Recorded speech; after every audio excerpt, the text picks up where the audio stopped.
What's going on, pilots? Warren here with Banana Hobbies. What we have here today is the new Xfly twin 40mm Eagle. It is a flying wing by Xfly models, and it comes in two different schemes. You can get it in a red or you can get it in the green scheme. All you're going to need for this model is a 5-channel receiver and a 4S 18 to 2200 milliamp LiPo.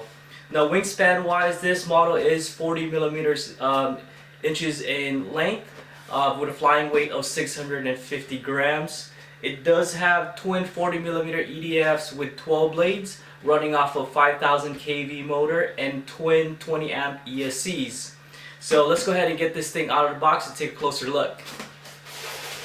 Alright, let's go ahead and open up this box and take a look at the Xfly model Eagle twin 40mm EDF. So out of the box, this is how it's packaged up from the factory. So what's included with your kit is your instructions manual and your twin 40 Eagle. Now this model is completely assembled from the factory, so there's no assembly required. Now the paint job looks pretty well done. The red is painted on, although the white is just bare foam, so it's not a painted on white. Under the aircraft, your twin 20 amp ESCs are installed with your 9-gram digital Metal Gear servos, and all the push rods are already pre-installed. Now again, this model is completely assembled from the factory, so there's not a whole lot of assembly done, if that. Now, under the battery compartment, here is all your internals. So you got your servo leads here with pretty much 5 leads that goes to aileron, elevator, throttle, rudder, and then it's labeled as gear, but that's pretty much the lead for your gyro. Speaking of the gyro, it's already pre-installed by the factory here. You've got your 2 control dials on the gyro itself, which is pre-programmed from the factory, but if you need to dial in the gyro sensitivity, you've got 1 control dial on the left, which is for your aileron, and the other for your elevator.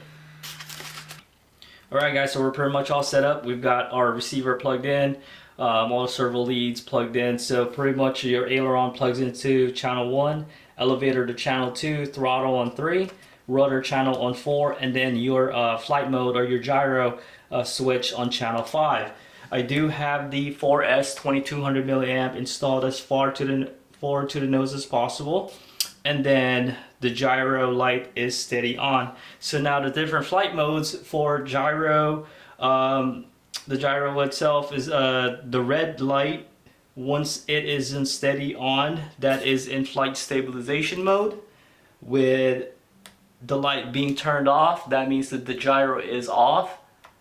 And then with the red light blinking, it is in head locking mode. Now let's go ahead and close up this hatch and check our CG. So the CG from the factory would be from the nose of the aircraft back 162 millimeters. Now what I did was just kind of marked it up with a little bit of painter's tape here, 162 millimeters, and then just basically drew a line with my straight edge to see where they were going to end up to on the leading edge of the wing. So I put a mark there and another mark there.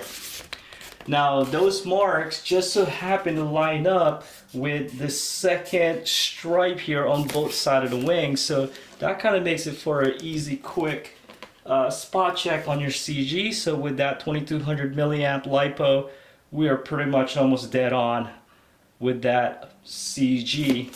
Now as far as your control throws, on low rates, it's calling for 10 millimeters of deflection on either side, and then on high rates you're looking at about 12 millimeters on each side.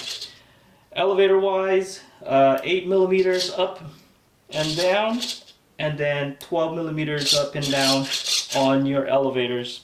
Now as far as the rudder is concerned, it's calling for 100% on either side. Once you have the gyro on, it works. With the gyro turned off, obviously your throttles or your rudder won't work, because it does rely on the EDFs to turn or yaw the aircraft. So 100% on low rates, and then 110% throw on the rudder.